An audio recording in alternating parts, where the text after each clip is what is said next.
Hello everyone, here is Hel from Conscious Rebhell, and today I'm gonna show you how to make the best vegan steak you ever tried. Look at that. Let's see how to make it.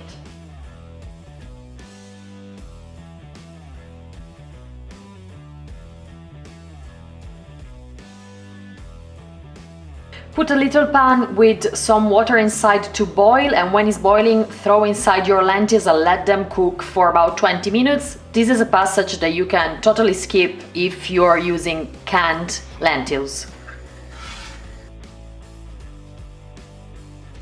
When ready, just drain them from the water. Once you drain them, you can put them in a food processor and just process them until they become a paste. So in a big bowl you can put the flour, and then you can add all the other ingredients. This kind of flour, it becomes very hard, very quick. So I'm gonna add first the dry ingredients, then I'm gonna go with the wet ingredients, and last I'm gonna add the lentils that now are in the fridge just to cool them down a bit, otherwise I would burn my hands. So let's go and let's start with the chili and the nutritional yeast, the garlic,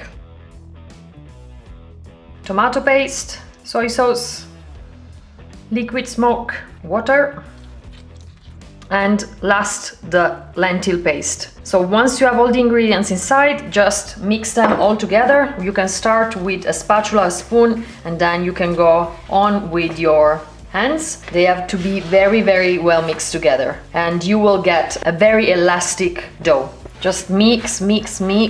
It will take about 5 minutes. Just keep on kneading until everything is well combined. Okay, now I'm just gonna put it on a flat, clean surface. We're just gonna knead it until it forms an elastic dough. Once you get your smooth dough, you can cut it in 4.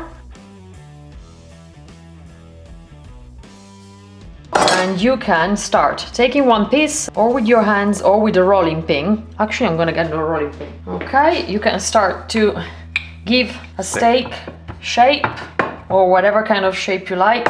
Does a steak even have a shape? And that's it. So you can do the same thing with the other 4 pieces. You can use a steamer for this passage. I'm gonna use, because I'm skinned as hell, I'm gonna use a big pan with like 3 fingers of water inside and a colander on the top. And when the water is boiling, I'm gonna put inside our magnificent and very weird shaped steaks. I put 2 at a time because I don't want them to overlap. If they overlap a tiny bit, it's not a problem, but just leave them there for 25 minutes. Halfway through cooking, just turn them so they're gonna steam properly on both sides, and cover with the lid.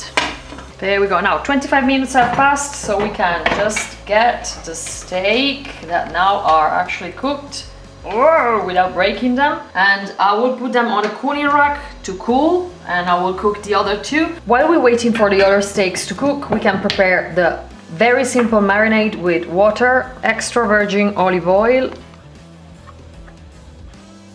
soy sauce, maple syrup, and a bit of black pepper, as much as you like. Okay, this is the marinade. When the steaks are cold, you can put a bit of this on both sides, just brush them well, leave them to rest for about 20 minutes, half an hour, and then you can cook them on a barbecue, on a grill, in a pan with a bit of oil, however you'd like. I keep on adding a bit of this while I'm cooking because it makes them so much nicer. When ready, just put a bit of extra virgin olive oil on a grill. This is not dirty, this is just that it was white and it became black after years of using it. Switch on under the grill on a medium flame, and when it is hot, we can put the steaks to cook. And we usually cook them 4 minutes per side, and if you have a bit of marinade left, you can just keep on brushing them. After 4 minutes, you can turn them and look at that. Thank you very much for watching this video. Please like, subscribe, comment down below, let me know if you have any other idea or any other things that you would like to see on this channel. I have an Instagram profile too and a Facebook one too, so if you'd like to follow me over there on Instagram, I give a little bit more hints about my life so you can see a bit more. Please subscribe even to Table Studio UK channel. That I will leave the link down below. Is my husband and he's the one that is filming every single time. Thank you very much, Tommy. And I will see you in the next video. Bye.